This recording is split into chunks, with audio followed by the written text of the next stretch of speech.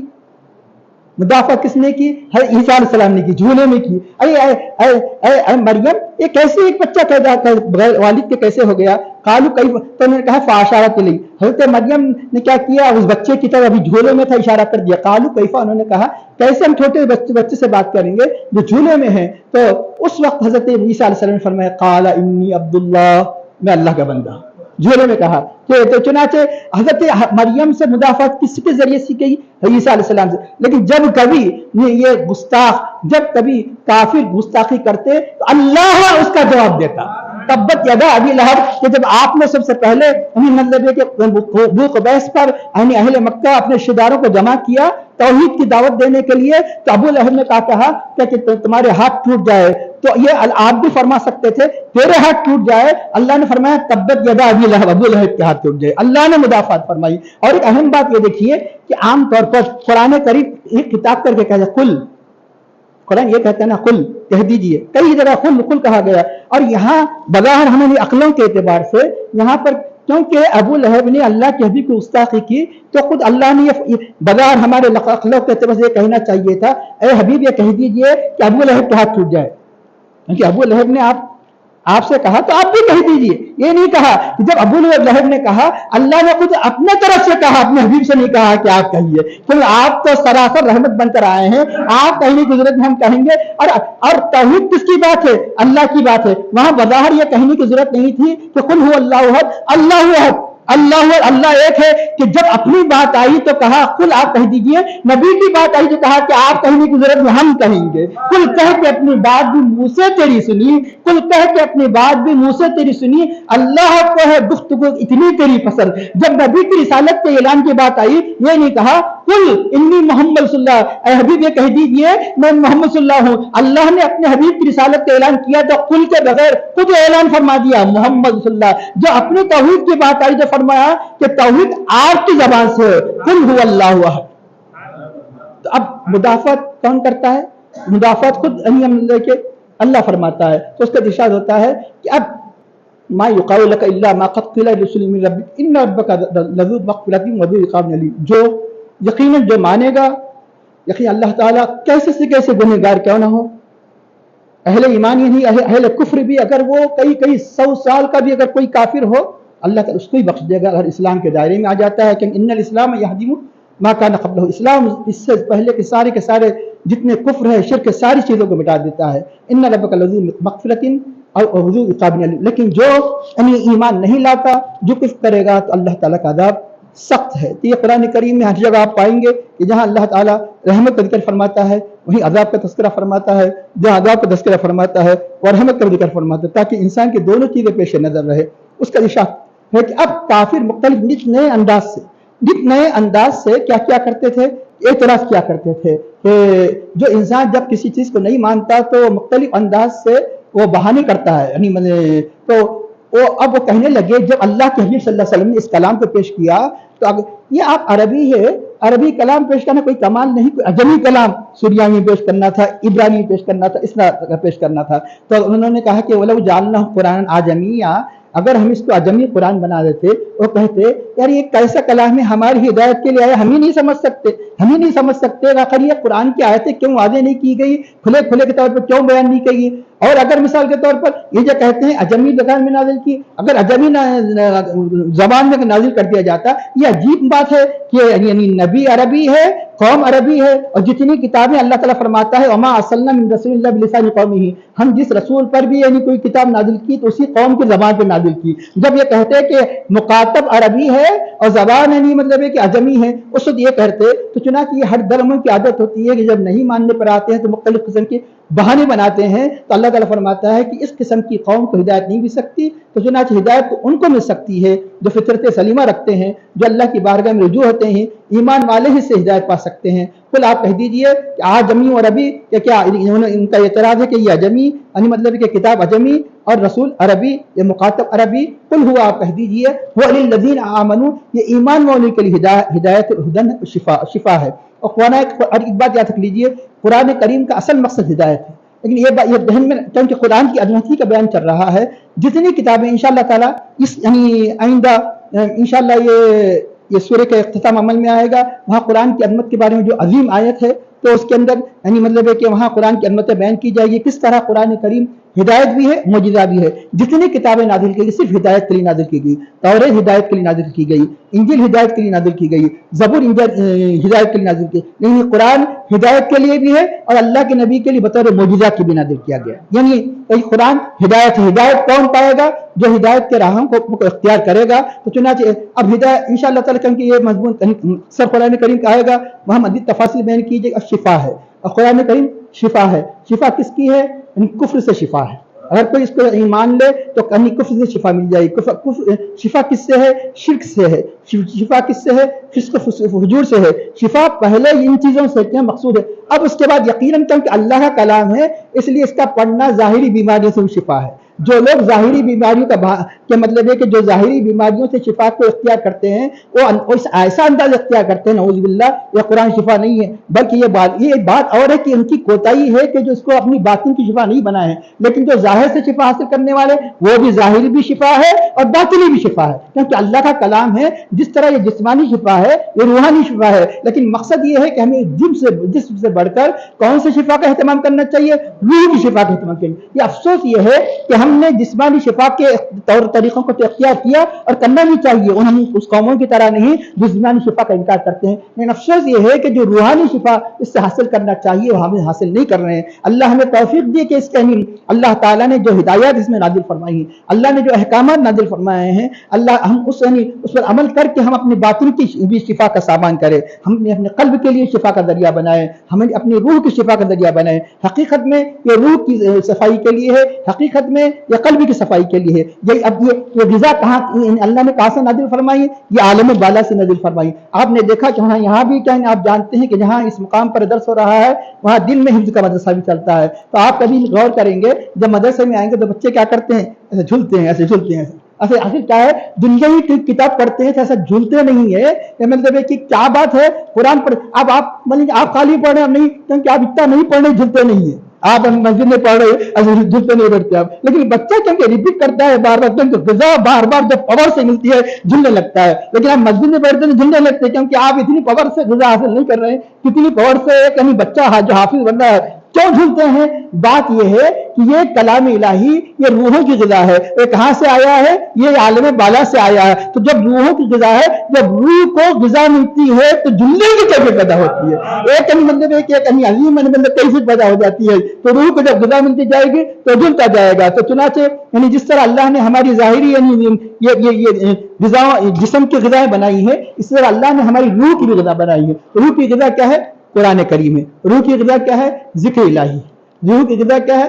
ذکر رسول ہے. خود ذکر الہی میں ذکر رسول بھی یہ روح کی غذا ہے. تو اب یعنی ارشاد ہوتا ہے کہ قل هو للذین آمنوا ھدی وشفاء والذین لا یؤمنون فی آذانہم, جو ایمان نہیں رکھتے ان کے کانوں میں ڈٹا جس کو کہتے ہیں عام اردو میں, وقر مانے یعنی مطلب ہے کہ بوجھ ہے, وہ ان کو سنائی بھی نہیں دیتا. جیسے مثال پہ کیوں نہیں سنائی دیتا؟ چوپا ہے, آواز تو سنتے ہیں لیکن سمجھتے ہیں. ان کی کیفیت چوپاؤں کی طرح ہو گئی ہے, جو سن بھی لے تو سمجھنے کے لائق نہیں ہے, کہ ان کے کانوں میں گویا نہیں سننے کی طرح ہے. چوپایا گویا سن کے بھی نہیں سننے کی طرح ہے. وہ علیہم اما, اور یہ ان پر کیا بن چکا ہے؟ اما من اندھا پن. آما من اندھا, اور اسی کا مصدر اما یا گیا یہ قرآن ان کے حق میں اندھے پن کا سبب ہے. ایک ایسا کیسا ہوتا ہے؟ تو چنانچہ یاد رکھیے کہ کسی کے حق میں بعض وقت کوئی چیز یعنی شفا بن جاتی ہے, تو کسی کے حق میں بعض وقت کوئی چیز زہر بن جاتی ہے. ایسے کیسے ہوتا ہے؟ دیکھو کہ قرآن کریم میں کوئی قصور نہیں. قرآن کریم کا کسی جگہ بارش برستی ہے, وہاں پودے اڑتے ہیں, کہیں کچھ کتنی بھی بارش برس لے کہیں اس کی زمین پر کوئی دھکا بھی نہیں ہوتا. کیوں؟ یہ بارش کا قصور نہیں, اپنے زمین کا اپنا قصور ہے. کوئی بنجر زمین اس کے اثر کو قبول نہیں کرتی, جو زرخیز زمین ہے وہ اثر کو قبول کرتی ہے. اس میں بارش کا کیا قصور ہے؟ یہ زمینوں کا قصور ہے, ان کی فطرتوں کا قصور ہے. ابھی سمجھ میں نہیں آیا تو اور ایک بات عرض کر دوں, یہ کیسے قرآن اللہ کی ہدایت کے لیے نازل کیا نور ہے, یہ کیسے اندھا یہ روشنی ہے, کیسے ان کے حق میں اندھا پن کا سبب بن گیا؟ اگر چمگادڑ کو دن میں دکھائی نہیں دے رہا ہے تو اس کا اپنا قصور ہے, سورج کا کوئی قصور نہیں. یہ ان کی مثال چمگادڑ کی طرح ہے. چنانچہ جو ہی سورج کو دیکھتا ہے تو اس کے ہاتھ چنیا جاتی ہے. تو کوئی یہ کہے گا کہ چمگادڑ یہ کہے یہ سورج کیسا ہے, اندھا کر دے رہا ہے. سورج اندھا نہیں کر رہا ہے, تیری فطرت میں اندھا پن ہے. تیری فطرت میں اندھاپن سورج میں کا کوئی قصور نہیں ہو علیہم اما. اس لیے اللہ نے کیا فرمایا, یہی کلام ہے. کوئی کسی کو گمراہ یعنی گمراہ, قرآن گمراہ نہیں کرتا, گمراہی کا سبب نہیں بن جاتا ہے کسی کو ہدایت کا. کیوں؟ اس لیے کہ اس کے غلط معنی مطالب لے کر کوئی گمراہ ہوتا ہے, اس کے صحیح معنی مطالب لے کر ہدایت پاتا ہے. کہاں اللہ نے فرمایا, سورہ بقرہ نے فرمایا یضل بہ کثیرا ویہدی بہ کثیرا. اسی قرآن کے ذریعے سے اللہ تعالیٰ بہت سے لوگوں کو گمراہ کرتا ہے, اسی قرآن سے ہدایت دیتا ہے. اور جن کو گمراہ کرنے کا ذکر ہے ان کو پہلے بیان کیا. کیوں؟ اس لیے کہ 73 فرقوں میں 72 گمراہ فرقے ہیں, اور جن کی ہدایت کا ذکر ہے وہ بعد میں ذکر کیا. ایک ہی جماعت اہل سنت والجماعت. گمراہ جو جماعتیں بہت کثرت سے ہونے کی وجہ سے پہلے ان کا ذکر کیا گیا, یضل بہ کثیرا ویہدی بہ کثیرا. کسی کے لیے ہدایت ہے, کسی کے لیے اما اور ان کا ذریعہ ہے. یعنی مطلب پردوں ان کے اب علم کے جو ذرائع ہے, علم کے جو ہی ذرائع یاد رکھ لیجئے, یوں تو بہت سے ذرائع ہے, سب سے بڑے بڑے ذرائع. ایک تو پہلے ذکر کیا کیا گیا کان, دوسرا کیا ذکر کیا گیا آنکھ. یہ دونوں بڑے علم کے ذرائع ہے. علم سننا اور دیکھنا علم کا ذریعہ ہے, دیکھنا. لیکن آج علم کیا مفقود ہو جا رہا ہے, اور جب یہ دونوں مختل ہو جاتے ہیں, یہ کان اور آنکھ کتنا لاکھ کا ہو وہ سننے کے لیے تیار نہیں ہوتا. آج نوجوان ورثہ کیوں نہیں ہو رہا ہے؟ یہ دونوں صلاحیتوں کو وہ تباہ کر رہے ہیں. کیوں؟ کہ غلط قسم کے جو یعنی مطلب یہ کہ فون کے ذریعے, نیٹ کے ذریعے, جو ٹی وی کے ذریعے غلط چیزوں کو سن رہے ہیں, یہ اپنی صلاحیتوں کو تباہ کر رہے ہیں, اور اپنی آنکھوں سے ناجائز حرام فحش چیزوں کو جو دیکھ رہے ہیں, یہ علم کے ذرائع کو ختم کر. یہ دونوں تباہی کی وجہ سے آج یعنی مطلب ہے کہ بظاہر علم نہیں, جہالت پھیلتی جا رہی, بے شمار گمراہیاں, اتنا اثر نہیں ہو رہا ہے. مرد تو مرد, لڑکیاں بھی سننے کے لیے تیار نہیں. کیوں؟ انہوں نے علم کے دونوں ذرائع کو تباہ کر چکے ہیں. اس لیے اب انہیں کچھ سمجھ میں نہیں آ رہا ہے, ایمان سمجھ میں نہیں آ رہا ہے, ہدایت نہیں سمجھ میں آ رہا ہے. گرچہ کہ وہ اعلان تو کر رہے ہیں کہ مسلمان ہیں, لیکن مسلمان ہونے کے باوجود لیکن عملاً وہ کون سی زندگی گزار رہے ہیں آپ دیکھ رہے ہیں. آج جو ماحول بنا ہوا ہے, اسلام میں ایمان کی پرواہ نہیں. کیوں؟ انہوں نے اپنی یہ صلاحیتوں کو اتنا ختم کر دیا, وہ چوپاؤں کے درجے میں آ چکے ہیں کہ اپنے کانوں کو جو ہدایت حاصل کرنا چاہیے تھا اس صلاحیت کو تباہ کر دیا. آنکھوں سے جو مطلب ایک اچھی باتوں کو دیکھ کے جو ہدایت حاصل کرنا چاہیے تھا, کلام الہی پڑھ کر, کلام رسول پڑھ کر جو ہدایت حاصل کرنا چاہیے تھا, انہوں نے اپنی یعنی ان صلاحیتوں کو متاثر کرنے کی وجہ سے اب ان کے کان کسی بات کو سننے کے لیے تیار نہیں. لاکھ واز کرے پھر بھی نہیں سنتے. وہ حق بات دیکھنے کے لیے تیار نہیں, وہ حق بات سننے کے لیے تیار نہیں. ان کی مثال اللہ تعالیٰ فرماتا ہے وہ ایسے ہو گئے جیسے دور سے پکارا جا رہا ہے, جیسے دور سے پکارا جا رہا ہے. مثال دی جا رہی ہے, مطلب یہ ہے کہ جیسے چوپائے کو اگر پکارا جائے تو آواز تو اسے کانوں میں آ جاتی ہے لیکن سمجھتا نہیں. ان کی مثال چوپائے سے ہے. تو ابو جہل قریب رہ کر بھی دور سے پکارے جانے کی طرح تھا. عتبہ قریب رہنے کے باوجود بھی ایسا تھا جیسے کہ دور سے پکارا جا رہا ہے. شہبہ قریب ہونے کے بعد ایسا دور سے پکارا جا رہا ہے. ویسے قرنی دور ہونے کے بعد نبی کے قدموں میں موجود تھے, وہ قریب سے پکارا جا رہا ہے. ویسے قرنی بظاہر جسم سے تو دور تھے لیکن روح سے قریب تھے, نبی کے قدموں میں تھے. ابو جہل ابو لہب باوجود یہ کہ اسی مقام پہ قریب تھا لیکن دور تھا, لیکن بہت دور تھا. اولئک ینادون من مکان بعید. جو قرآن سے اپنی نسبت قائم کر لیتا ہے وہ اللہ سے, اللہ کے رسول سے قریب ہوتا چلا جاتا ہے. جتنا آپ نسبت قائم کریں گے اتنا ہی آپ قریب ہوتے چلے جائیں گے. اس کا اللہ تعالیٰ ارشاد فرماتا ہے مزید تسلی کے لیے ہم نے موسیٰ علیہ السلام پر بھی کتاب ہمیں عطا کی, لیکن اس میں بھی اختلاف کیا. ایسا اختلاف کیا یہاں تک کہ حضرت موسیٰ علیہ السلام کی اس میں تبدیلی کر دی, تحریف کر دی, کیونکہ اللہ تعالیٰ نے اس کلام کی حفاظت کا ذمہ لیا. اس لیے اب اس کلام میں کسی قسم کی بھی یہ کوئی رد و بدل نہیں ہو سکتا. لیکن جتنی قومیں ہیں کہ مطلب یہ کہ قوم موسیٰ علیہ السلام بنی اسرائیل کو انہی کی ذمہ کر دیا کہ تم حفاظت کرو. جتنی قومیں تھیں اس کی حفاظت کا ذمہ اللہ نے نہیں لیا, اس لیے ان انبیاء کے جانے کے بعد انہوں نے قرآن میں تحریف کر دی, لیکن اس کی حفاظت کا ذمہ اللہ نے لیا. اس لیے کہ قیامت تک اس میں کسی قسم کی تبدیلی نہیں ہو سکتی.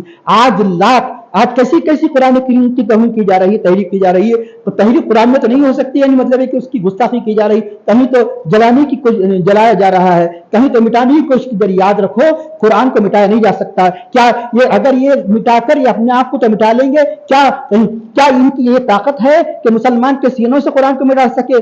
آج مثال کے طور پر اگر پریس اگر یہ مطلب یعنی اعلان کر دے دنیا میں کوئی کتاب نہیں چھپے گی, تو دنیا کی کوئی کتاب بھی, دنیا کی کوئی قوم اس چیلنج کو قبول کرنے کے لیے تیار نہیں ہوگی. اور اس چیلنج کو اگر قبول کر سکتا ہے تو صرف قرآن ہی قبول کر سکتا ہے. قرآن کیونکہ کاغذ پر نہیں, صرف کاغذ ہی پر نہیں, سینہ میں چھپتا ہے.